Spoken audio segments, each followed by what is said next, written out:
comes down to this, the very final race in the Missed Apex iRacing season, and Danny Henney needs to finish 2 places ahead of Kyle Power to take this championship, and Stephen Williams has some real hard work to do to get into that fight as well. So we have Matt Trumpets on pole for the Super Formula race, Colin Ward, Brittle, Richard Molden, Danny Henney starting 5th. Looks like that's a commanding position for this championship. Jenkins up in 6th, James Gill in the half white, half black car, Alex Smith in 8th place, with Rubins and Marafakani making up the top 10. Followed by that is Kemp, Moreland, and other drivers in the Super Formula. Most of the guys down the bottom of the grid below P20 cannot handle this car. I cannot handle this car. The top drivers seem to make it look easy, but it is a car massively suited for this track. Red lights. It's begun.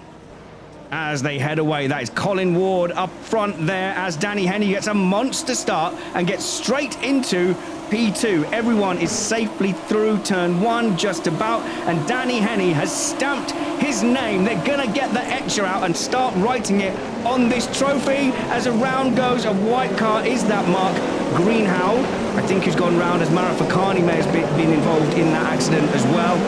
And Danny Henney is in the lead, and away that is. Oh, that's a big hit. I think that's Greenhow into Moreland. Very hard to tell whose fault it is. Don't worry, we'll get to the bottom of it. Oh, that's a big one to start the race off. Matthew Brittle, unlucky to spin out from, or get hit from 2nd place in the Formula 3 race.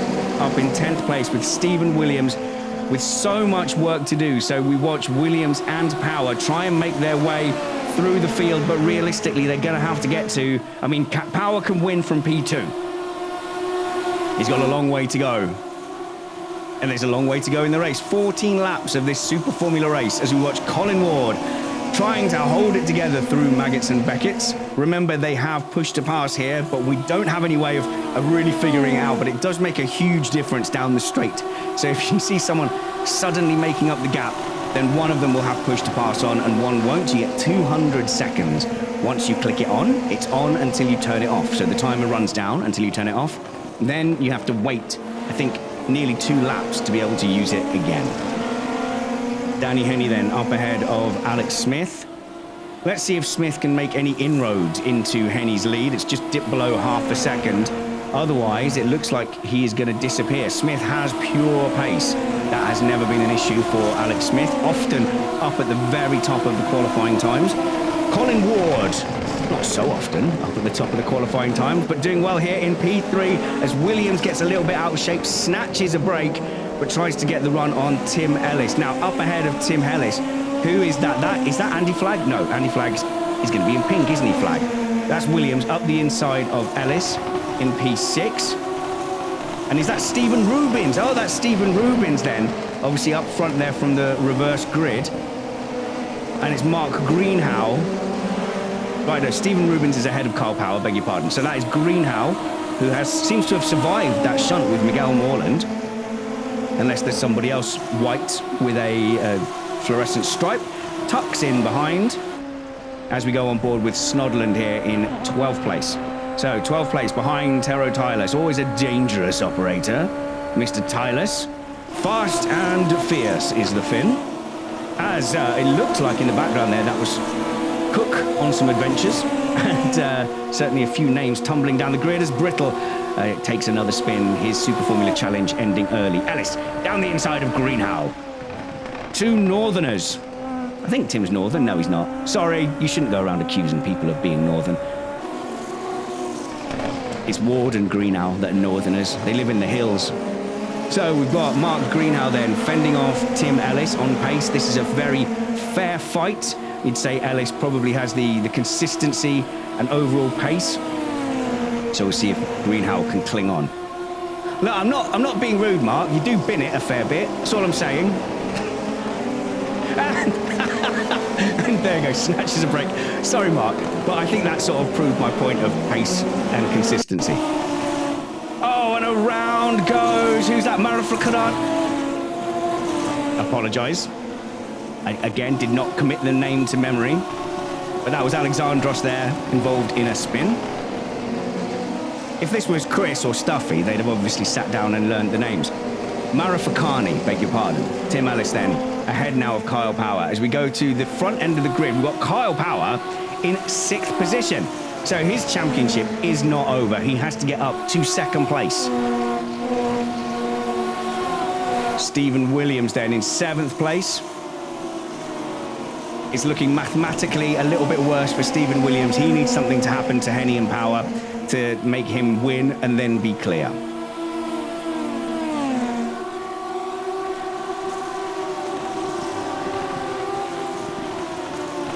Daniel Cook, this time with a front end that's fully functioning, going up ahead against Colin Ward. The gaps can change very quickly in Super Formula because you don't know who's got their push to pass going on. If I'm completely honest, I forgot I had it, and I'm down in 17th place. Stephen Rubins then making his way sensibly down the grid, much in the same way I think as Barry Kemp managed it in the Formula 3. Has Tero Tylers behind him. I think this will be a managed withdrawal and tuck in behind and do well to follow Snodland and Tylers up the grid if possible. Tim Ellis then ahead of those guys, having got past Mark Greenhow, and Stephen Williams and Kyle Power hunting down Andy Flagg. As it stands, Danny Henny will be the champion. Again, 4-time world champion. Alex Smith fading back now, unable to do anything about that situation. So it comes down to, can Danny Henny keep it on track? Can Kyle Power make his way up the track as we see the hosts of this whole production fighting it out? Spanners versus Trumpets. Spanners with a lot of damage from an earlier incident. Trumpets just clinging on, struggling perhaps with a new brake setup as he gets used to that, going around Luffield. It's I mean, it's not the battle of the race, really, but I do appreciate Steve giving the hosts of the whole thing a bit of screen time. Look at them dancing off into the distance.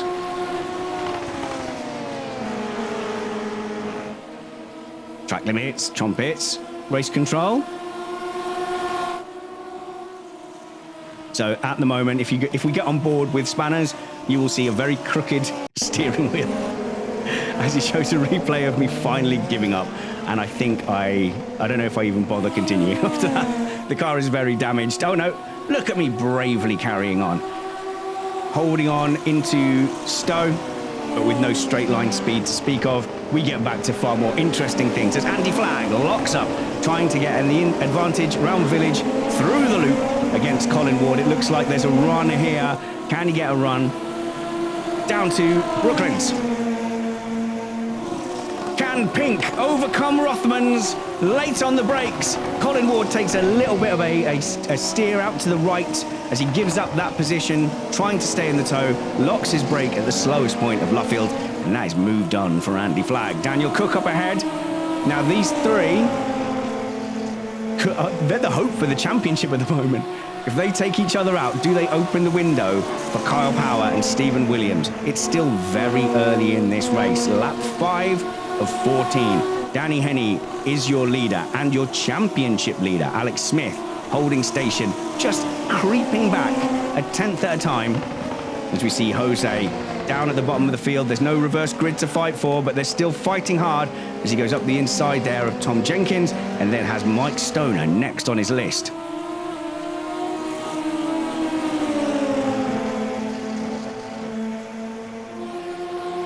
Tom Jenkins then, not giving that place up.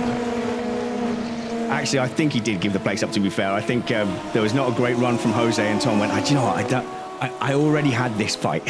Just need Jose to disappear, go ahead and let me go and take on Mike Stoner. And this could be it. This could be the dispatch as the gap between them closes down. Jose's had enough of the drag and the tow and gets out into clean air and drifts past with what looks like push to pass operated. Snodland fighting for 9th place then with Mark Greenhow. Mark Greenhow, that car in remarkable condition considering the big smack into Moorland. And Snodland then, we're on his wing.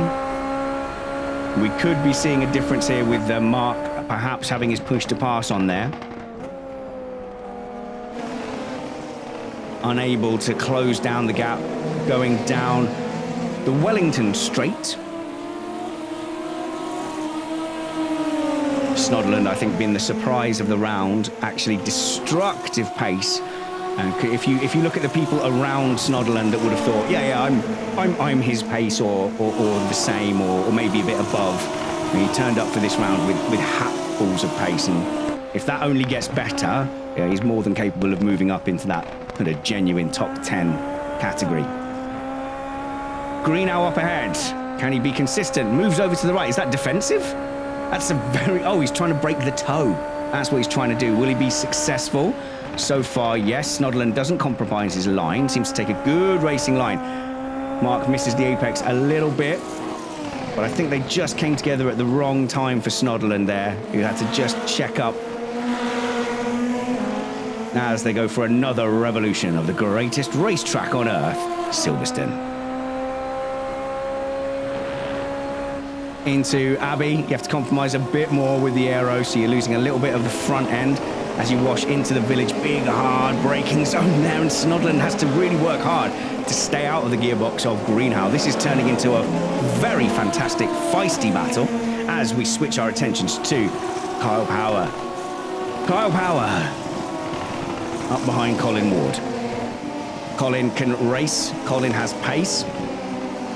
Colin will not give you that place. But it's all looking a bit too late now. Lap 7, and Kyle Power is a net 6 seconds behind Danny Henney with 4 cars in the way. He is going to need something. He's going to need to pray to the gods of iRacing. Every single person who gets ahead of him, it's not even so much... Look, he's losing time. He's losing all time, all the way through that left-hander. He's losing time all the way through Maggots and Beckett's as there's contact there, it looks like, between... No, that was a glitch on the stream. It happens. Yeah, so the system has told Steve to go for a replay there because it briefly thought there was contact and damage, but thankfully, due to the magic of the sim, it's corrected that and they're on their way.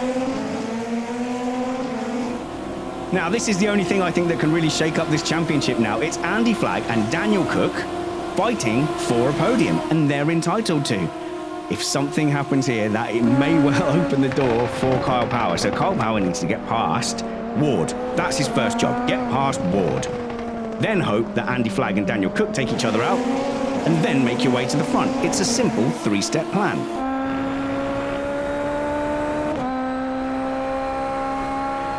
Daniel Cook has actually, he's been one of the standouts as well. Coming from probably the top end of the midfield, has been dangerous on pace in every single race. Really unlucky in the F3, would have been definitely, I think, a sure podium, and fighting Jose, and maybe put on a bit more of a fight for Kyle Power coming through. But absolutely been a standout, and Andy Flagg's been great on his return as well. So these two now fighting for a podium in the Super Formula. And Danny Henney will be hoping that there's not chaos behind. Stephen Williams has made his way past Kyle off screen. And that is a big blow for Kyle Power. In the F3, there are days where Kyle is absolutely unmatched on pace.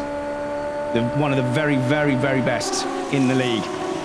But in the Super Formula, it does look like Williams has got some real pace. So, again, Kyle Power will be hoping. At least they've got past... No, they haven't got past Ward, so he's actually lost time to Ward as well. So things are starting to go against Kyle Power's push. Williams is doing everything he can. He needs to get to the front and hope for disaster for Danny Henney, who is in control, massive control. Has had a bit of a shaky championship by his standards. Has had a lot of rounds where he's come away unhappy. He's had a lot of rounds where he's used some choice language that the FIA would not approve of. He would be doing community service if he was an F1 driver.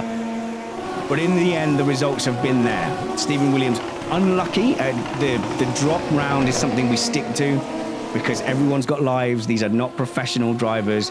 Having a drop round also because of the mixed ability as Jose gets around the outside there of Matt Trumpets. Because of the mixed ability and the reverse grids, there's always going to be a time when the championship contenders are wiped out. So I feel like the dropped round is appropriate completely for this championship. But Stephen Williams has been the main loser when it comes to that. But it just shows consistency isn't going to be enough. You have to have real good rounds to point at. The championship will reward that. As Andy Flagg has a look at Daniel Cook. Andy Flagg, at the moment, looking like the fastest Super Formula driver outside of Stowe, in sharp focus as the soft focus of the stands around highlights the cinematic style of Steve Amy.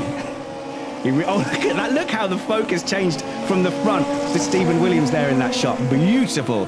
There isn't a more good-looking stream out there.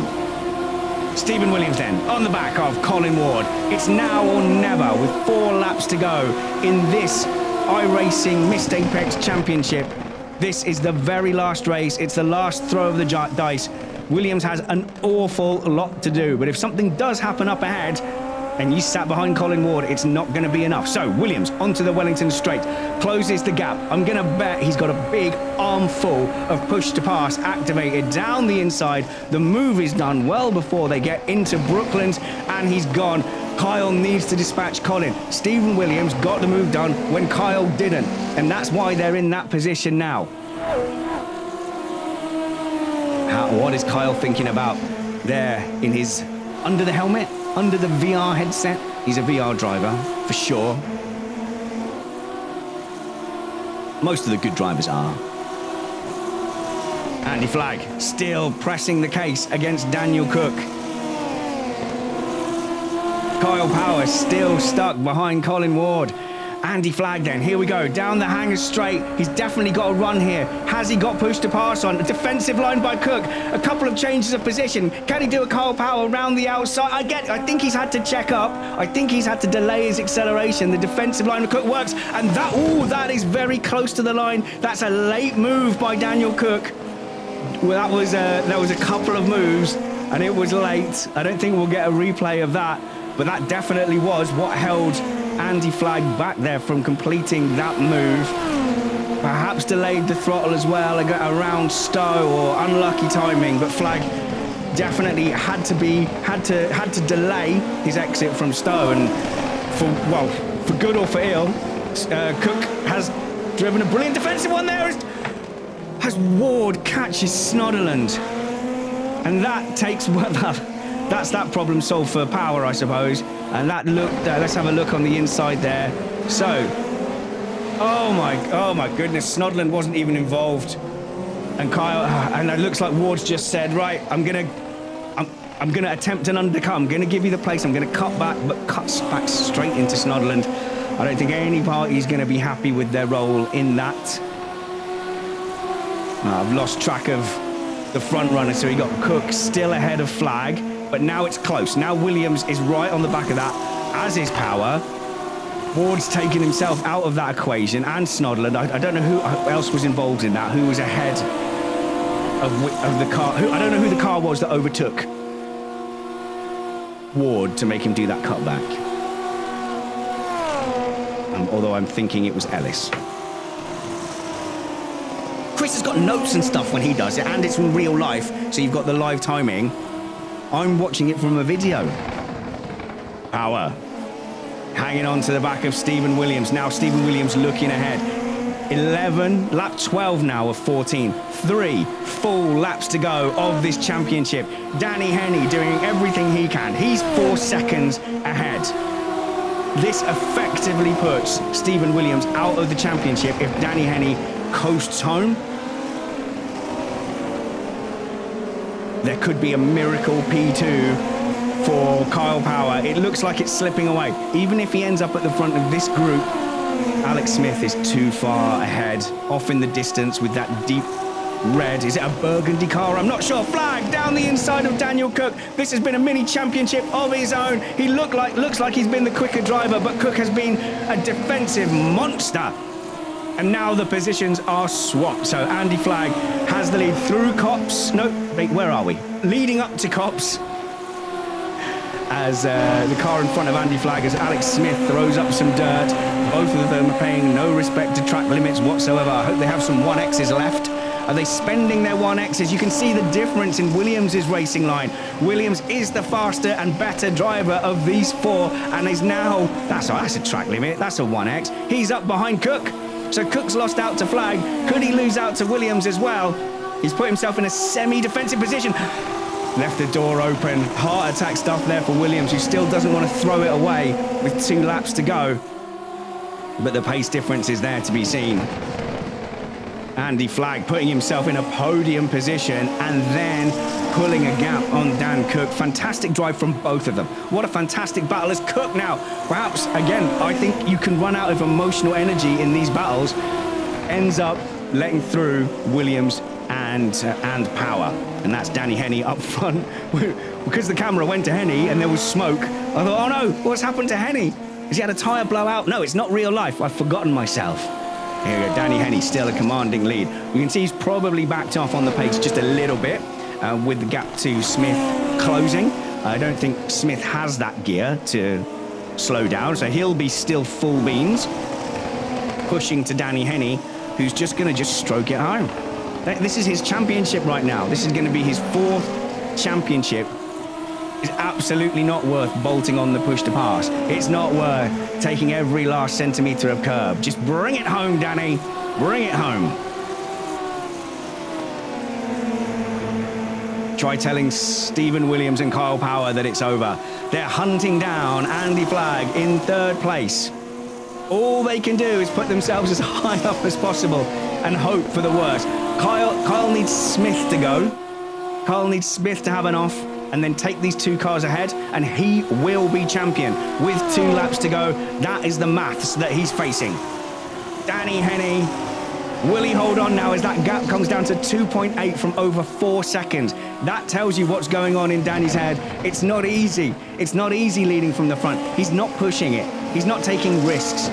The flag's dropped it. No, Andy, what have you done? Andy, you're doing such a great job. And then Kyle Power, now he's past Flagg. Is he going to get past Stephen Williams as well? He only needs one more position. Oh, that's the problem with the Super Formula. You're either in a too lower gear, you're on the pedal just a little bit too early, and that's him down to 7th place when he had done so much to earn the podium. And Kyle Power is indeed past Stephen Williams. Just one more place. It's going to be too far away. You can see it. You can see the burgundy car of Alex Smith up ahead as they go through Luffield. Stephen Williams has been surprised, has been taken by Kyle Power. Well-timed push to pass, a good run. Did Stephen Williams get distracted by Flagg having an off and spinning? After 6 rounds, after 18 races, it's come down to the wire. It's come down to a position where the ability of Alex Smith to keep it together on the final lap could be the difference.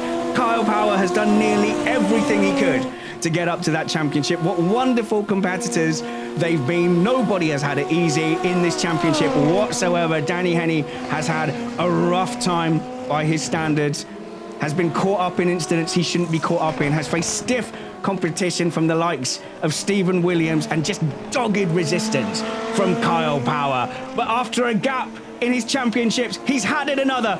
4-time Missed Apex iRacing champion Daniel Montague Henney. Danny Henney wins the championship. Kyle Power, a valiant effort, never gave up. Took that overtake on Stephen Williams, held on as the forlorn Andy Flagg pulls over and in fact goes to the pits, having thrown away a podium.